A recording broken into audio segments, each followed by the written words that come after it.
Bismillahirrahmanirrahim. Assalamualaikum warahmatullahi wabarakatuh. Selamat datang pada mata kuliah Statistik Deskriptif. Pada kali ini materinya tentang data statistik. Oke, langsung saja ke pengertian data. Data itu berasal dari kata datum atau bentuk jamaknya gitu ya, dari kata datum yang berarti keterangan-keterangan tentang suatu hal, atau bisa juga disebut bahwa data itu adalah sesuatu yang diketahui atau yang dianggap atau anggapan.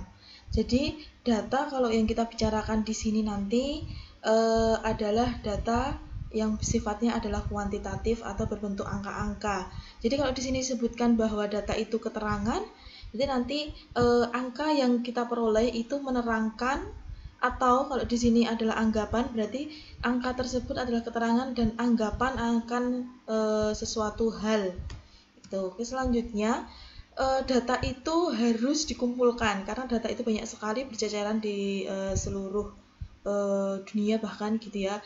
Nah, tergantung datanya nanti yang ingin dikumpulkan data apa atau data yang ingin diteliti apa, itu harus melalui pengumpulan data. Nah, berdasarkan cara pengumpulannya, untuk memperoleh data itu ada beberapa macam caranya. Yang pertama ada observasi atau pengamatan, kemudian yang kedua ada studi literatur. Ini adalah dengan mempelajari misalnya literatur-literatur yang berkaitan dengan tema penelitian, bisa dari buku-buku, bisa dari jurnal, ataupun dokumen-dokumen yang itu bentuknya adalah tulisan yang bisa dipelajari. Kemudian ada juga survei. Nah, survei ini berarti yang digunakan adalah kuesioner atau angket. Jadi teman-teman membuat angket atau kuesionernya dulu sebelum melakukan survei. Nah, survei sebenarnya awalnya adalah dilakukan di lapangan ya, maksudnya terjun langsung ke lapangan. Tapi berhubung kondisi pandemi seperti ini, biasanya survei bisa dilakukan secara online, misalnya melalui Google Form dan sebagainya. Nah, kemudian yang terakhir ada wawancara. Nah, wawancara ini disebut juga dengan interview. Wawancara sendiri sebenarnya banyak sekali nanti macamnya. Ada wawancara yang terstruktur, yang artinya bahwa wawancara itu dilakukan berdasarkan pertanyaan-pertanyaan yang sudah tersusun terlebih dahulu. Kemudian juga ada wawancara yang semi terstruktur. Semi terstruktur berarti ada draft wawancaranya, pertanyaannya, tapi si peneliti bisa mengembangkan pertanyaan tersebut. Ada juga wawancara yang tidak terstruktur, berarti si peneliti ketika mewawancarai informan, dia langsung maksudnya tidak memiliki draft wawancara terlebih dahulu, jadi mengalir apa adanya. Nah, kemudian yang selanjutnya pengumpulan data. Pengumpulan data ini berdasarkan banyaknya data yang diambil. Kalau berdasarkan ininya ya, caranya. Kalau sekarang berdasarkan banyaknya data yang diambil. Kalau misalnya teman-teman meneliti satu fakultas gitu, kalau satu fakultas itu adalah populasinya adalah 600 orang misalnya, dan 600 orang itu semua diambil, maka pengumpulan datanya namanya adalah sensus. Sedangkan kalau yang diambil hanya sampelnya aja, sampling gitu ya, berarti ya namanya adalah pengumpulan datanya namanya sampling.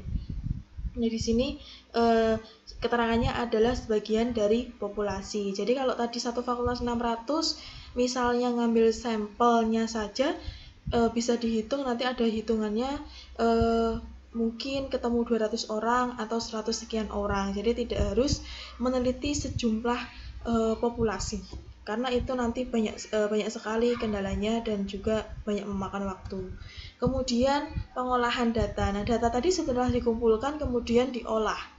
Nah, apa itu pengolahan data? Pengolahan data adalah suatu proses untuk memperoleh data ringkasan dari data mentah dengan menggunakan cara atau rumus tertentu. Nah, jadi kalau mengolah data, terutama dengan data kuantitatif karena ini statistik, maka pengolahan data itu biasanya menggunakan rumus tertentu, baik itu kita lakukan secara manual dengan memasukkan angka pada rumus secara manual gitu ya, nulis atau ngitung. Nah, tapi juga bisa kalau tidak ingin kesulitan, bisa mengolah datanya menggunakan rumus yang itu sudah ada softwarenya atau biasa disebutkan software statistik gitu. Nah, hasil olah data itu bisa berupa jumlah total. Misalnya tadi kan 600 orang gitu ya. Nah, datanya yang diambil misalnya usianya atau gimana, itu nanti kan bisa ditotal. Kemudian juga bisa dirata-rata, jadi rata-rata usianya responden itu berapa. Kemudian bisa dibentuk juga persentase dan sebagainya. Selanjutnya, penyajian data. Apa sih tujuan penyajian data? Tadi kan sudah dikumpulkan, sudah diolah, kemudian disajikan. Ya, tujuannya adalah agar mudah dibaca dan dimengerti oleh orang lain atau pengambil keputusan. Jadi kalau kita sudah meneliti, capek-capek melakukan penelitian, sudah mengolah data, ya harus disajikan dengan baik.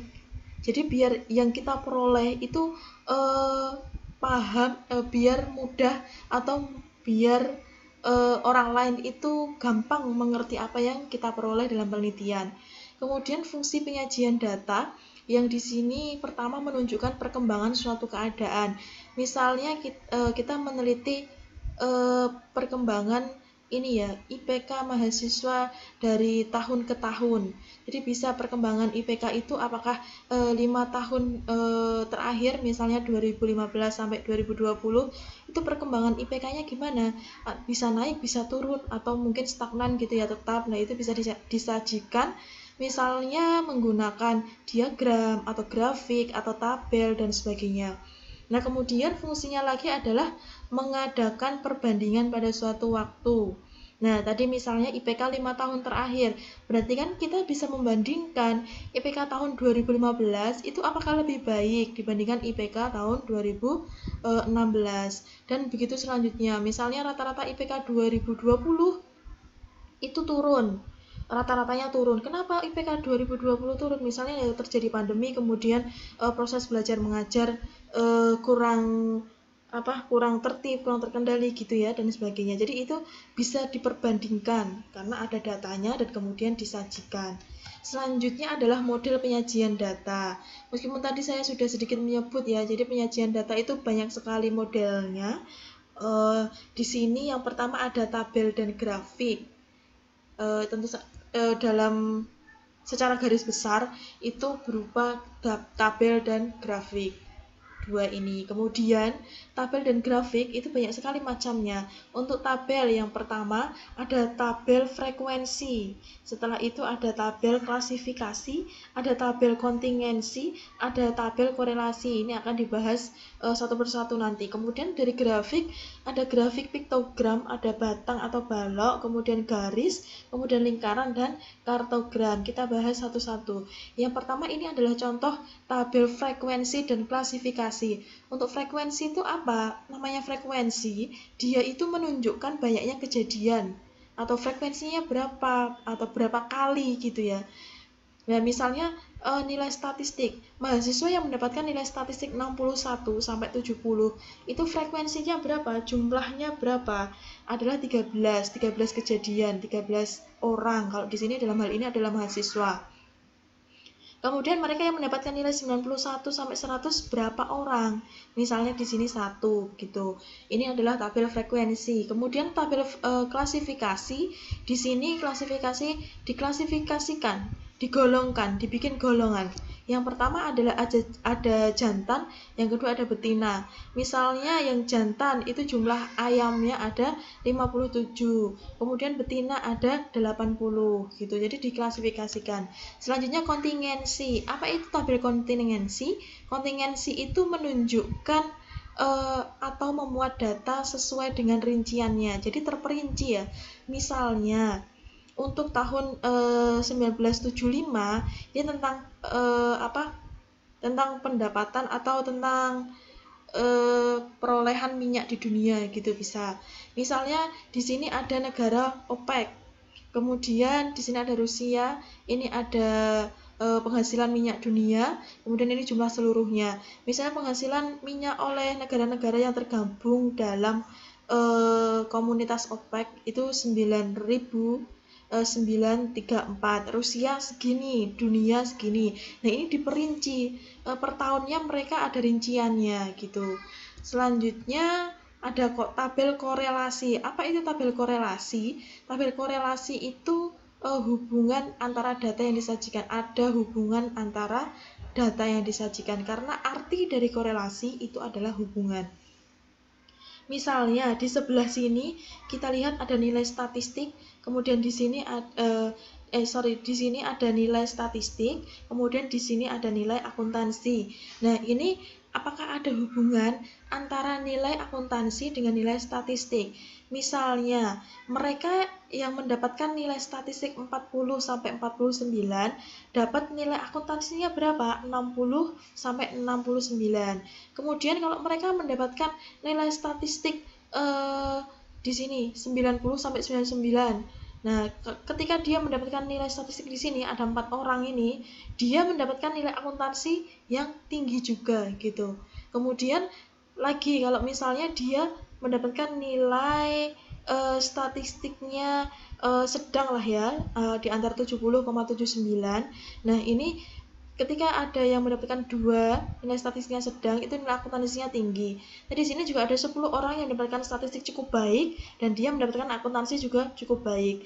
Kalau dibaca secara menyeluruh, jadi sebenarnya ini bisa dikatakan hipotesisnya gitu ya, perkiraannya itu memang ada hubungan antara nilai statistik dengan nilai akuntansi berdasarkan data-data ini.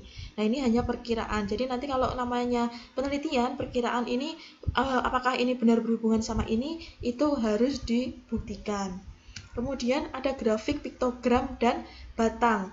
Kalau grafik piktogram itu dibuatnya yang pertama adalah menggunakan simbol-simbol benda, misalnya plastik simbolnya adalah galon seperti ini, atau ini botol ya, botol plastik, kemudian kaleng, kemudian kaca, kemudian kardus. Tapi setiap benda itu mewakili sejumlah sekian barang gitu. Jumlahnya tidak hanya, kalau di sini satu, ini misalnya botolnya ada satu, nah di sini ada keterangannya satu gambar mewakili 4 buah. Jadi di sini ada berapa gambar? 1, 2, 3, 4, 5, 6, 7, berarti kan ada 7. Kalau ada 7 gambar, padahal setiap gambar itu mewakili 4 buah, berarti 4 kali 7 gitu. Berarti sebenarnya banyaknya plastik itu tidak hanya 7 tapi 28. Kemudian ini adalah contoh diagram batang. Jadi saya kira ini juga sudah sangat familiar untuk teman-teman. Jadi misalnya yang kuning ini menggambarkan nilai listening, kemudian yang biru nilai speaking, yang hijau nilai reading, kemudian yang merah nilai writing gitu. Selanjutnya ada contoh grafik garis dan lingkaran. Kalau di sini jumlah mahasiswa 4 tahun terakhir. Dari grafik garis ini bisa kita lihat bahwa ternyata mahasiswa perempuan yang merah ini, dia kan grafiknya di atas yang biru. Artinya jumlah mahasiswa perempuan itu lebih banyak dibandingkan jumlah mahasiswa laki-laki. Kemudian jumlah mahasiswa menyukai jenis olahraga, ini yang diagram lingkaran, itu adalah kalau kita lihat dari diagram lingkaran ini, mayoritas atau terbanyak mahasiswa itu menyukai olahraga lari, kemudian sepak bola, dan yang terakhir adalah renang. Baik, selanjutnya yang terakhir ini ada grafik kartogram atau peta statistik. Jadi di sini kita bisa tahu dari gambar ini kartografi gitu ya, kartogram itu hubungannya sama peta. Jadi bisa diketahui di sini dari simbol-simbolnya. Ini kan ada keterangannya. Kalau kuning seperti ini jalan tol, kemudian misalnya ada gambar merah kuning, ini adalah daerah rawan bencana longsor gitu ya. Berarti bisa dilihat dari grafik ini yang rawan bencana longsor di sini, dan banyak sekali ada simbol-simbolnya begitu. Oke, saya kira itu yang bisa saya sampaikan pada kali ini.